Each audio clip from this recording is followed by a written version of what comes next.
dealing with him, and you have to deal. He's not a smart guy. He's worried about inflation. I said, that's right. If there's inflation in 6 months or 9 months, you lower the rates or you raise the rates. You can do whatever you want, Brian, right? So let's say there's rampant inflation, which there's none. You know what there is? There's success. I got a call from Congress last night. Sir, there's a problem. I said, what is it? Money is pouring in. We don't know how to account for it. I said, check the tariffs. $88 billion came in from tariffs. No inflation. And it's going to get even more so. I know what I'm doing. So we have a stupid person, frankly, at the Fed. He probably won't cut today. Europe had 10 cuts, and we had none. And I guess he's a political guy. I don't know. He's a political guy who's not a smart person, but he's costing the country a fortune. So what I'm going to do is, he gets out in about 9 months. He gets fortunately terminated. Biden, I would have never reappointed him. Biden reappointed him. I don't know why that is, but I guess maybe he was a Democrat. I got great advice from Mnuchin on this one. Great advice. But he's done a poor job. So we have no inflation. We have only success. And I'd like to see interest rates get down. Now, Biden did a lot of very short-term debt. So we have short-term debt coming due. And because of this guy's rates, if he'd lowered a point, I'd pay about a point less.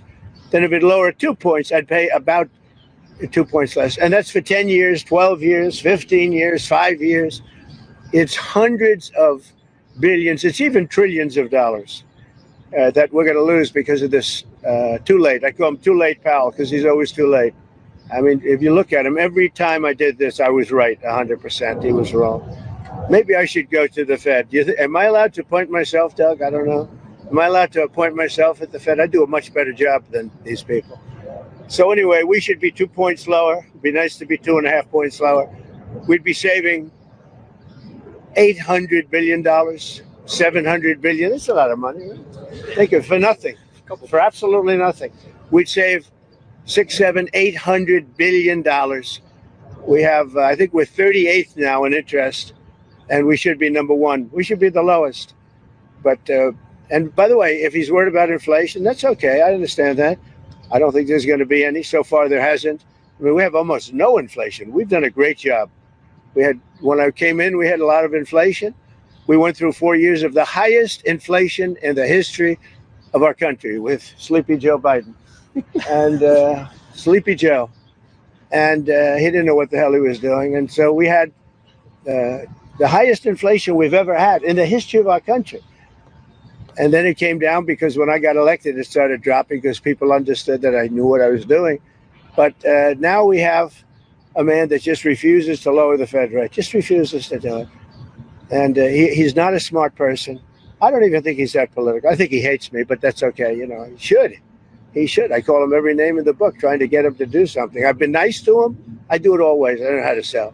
I've been so nice to him, fellas, you wouldn't believe. Let's have dinner. Too late. I'd call him too late. Come on, too late. Let's have dinner. I do it every way in the book. I'm nasty. I'm nice. Nothing works. He's like just a stupid person. But I don't expect anything. Maybe he does a little bit, but we should be 2.5 points. Remember, Europe had 10 cuts. We had none. We're paying more rate, more interest than a lot of European nations that can't carry our suitcase. I'm going to be nice. There's another expression. You know what the other expression, can't carry your, you know what it is. But I shouldn't use it in front of the fake news. So it's very sad to see it. And what I'm going to do is I'm going to go very short term, like 6 months, 7 months, 8 months. Wait till this guy gets out, get the rates way down, and then go long term. Because we have a tremendous appetite for our debt because our country is doing well. But think of it, I got a call from Congress 3 nights ago. Sir, we can't account for the money coming in. I said, that's a good problem. The bad problem is we don't have any money. They can't account. There's so much more money than we thought is coming into the Treasury.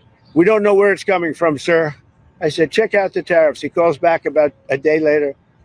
Wow. I think you were right. Yeah, I was right. That's nothing. You haven't seen anything yet. More importantly than the money coming in, we have factories being built, AI, auto factories. 2 of them stopped yesterday in Mexico, you read, and they're coming here because they don't want to pay the tariffs. They can't pay the tariffs. It doesn't work. So I just want to wish you a lot of luck with the new flagpole. We have 2 of them. And we're going to do this one now. Then we're going to do the other one, 11 o'clock or so. We're going to have a flag raising, which will be great. And I got to get these guys back to work. They're making a fortune. They're standing around making a fortune.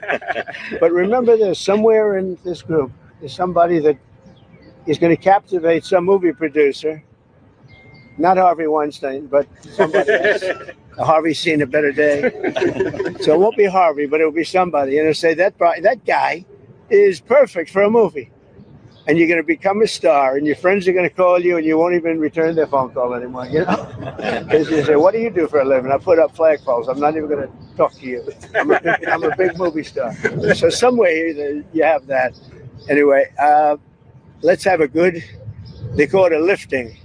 They also use another word, but I'm not going to use that word. You know what that is? The word, it starts with an E. You know what the word is? If I ever used it, I'd be run out of town by you people. All right, so enjoy it. Doug, you're going to get some good. He's going to win another Nobel Prize, I think, for this picture. So maybe the flag will be even more exciting, but this is pretty exciting. That's some equipment, I'll tell you what. Look at that crane.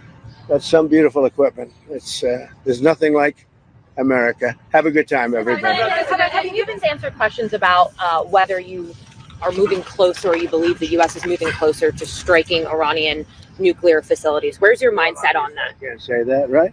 You don't seriously think I'm going to answer that question? Will you strike the Iranian nuclear component? And what time exactly, sir? Sir, would you strike it? Would you please inform us so we can be there and watch? I mean, you don't know that I'm going to even do it. You don't know. I may do it. I may not do it. I mean, nobody knows what I'm going to do. I can tell you this, that Iran's got a lot of trouble, and they want to negotiate. And I said, why didn't you negotiate with me before? All this death and destruction. Why didn't you negotiate? I said to the people, why didn't you negotiate with me 2 weeks ago? You could have done fine. You would have had a country. It's very sad to watch this.